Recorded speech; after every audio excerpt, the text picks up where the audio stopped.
C'est toujours très difficile de savoir quand vendre ces crypto-monnaies, mais on a quand même des indicateurs, notamment des indicateurs on-chain, donc sur la blockchain, qui nous permettent d'avoir plus ou moins des idées de top de marché ou non. Attention, c'est plusieurs indicateurs à croiser, ce n'est pas à prendre pour argent comptant, mais je vais vous en présenter 6 aujourd'hui parce que sur CoinGlass, on a un outil qui est très bien fait et donc qui s'appelle Bull Market Peak Indicator, donc Sell at the Top. Évidemment, c'est très compliqué de vendre le top, vous n'y arriverez pas ou alors ce sera un coup de chance.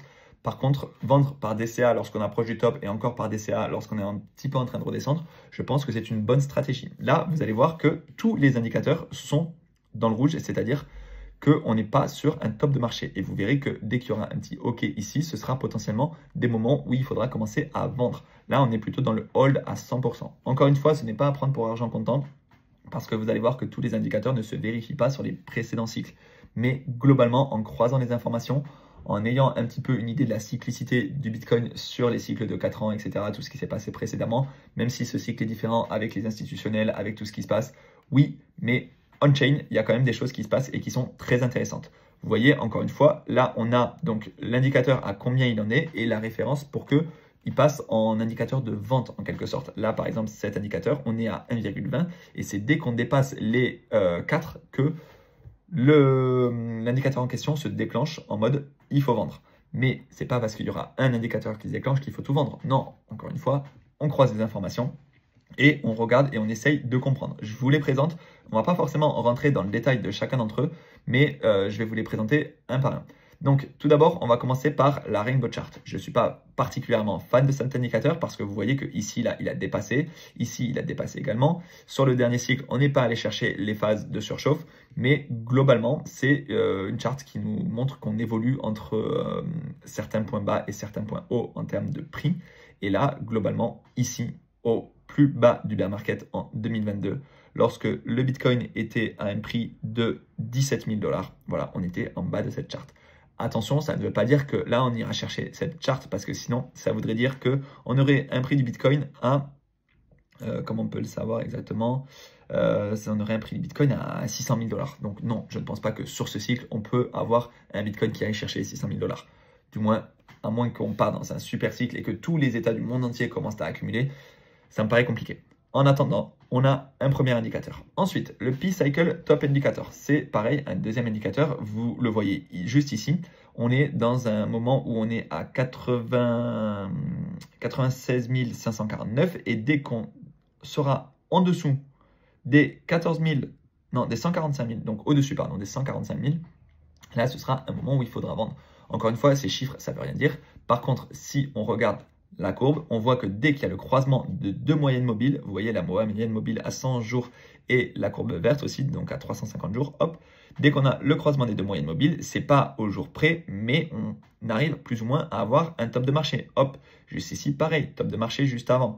Ici, hop, top de marché juste avant. Ici, c'est la même chose. Attention, le deuxième top de marché en 2021, ça ne l'a pas timé. C'est pour ça que je vous dis, il ne faut pas prendre ça pour argent comptant. Et là, on est quand même sur deux moyennes qui sont assez éloignées, mais le jour où elles se rapprochent fortement et qu'elles vont commencer à se croiser, potentiellement, on aura d'autres indicateurs aussi qui se mettront à clignoter. Autre chose, le MVRV Z-Score. Vous voyez, juste ici, c'est calculé pareil avec des moyennes mobiles, avec des indicateurs on-chain, etc.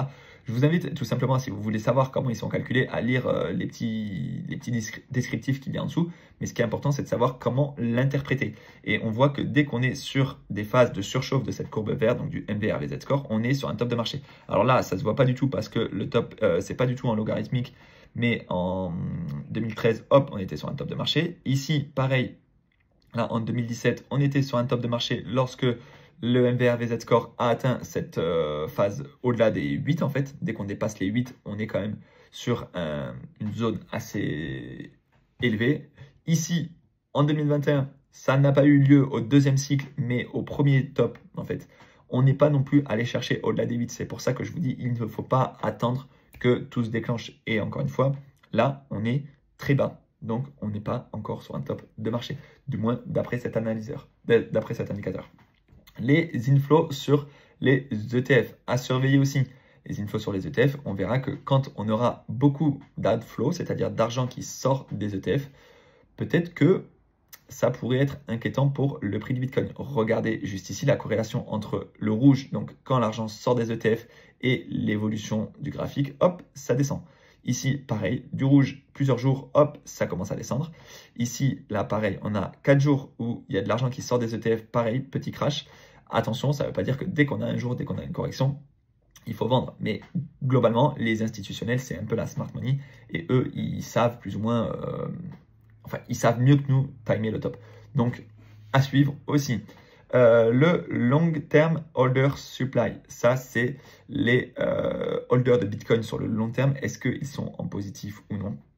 On voit quand même que dès qu'on est sur un top de marché, pareil, là, la courbe verte, elle est en bas. Le top, il est en jaune, il est en haut. Ici, pareil, hop, baisse et hausse de la courbe jaune. Baisse, hausse ici. Donc là, par exemple, on voit quand même qu'on est en train de baisser sur cet indicateur. Ça ne veut pas dire qu'il ne s'est pas encore déclenché long term holder supply. On va juste voir juste ici.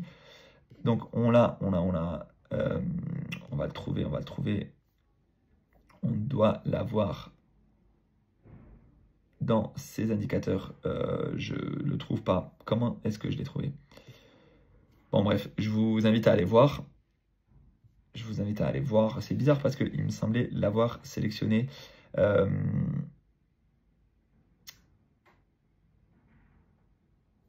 Ok, bon.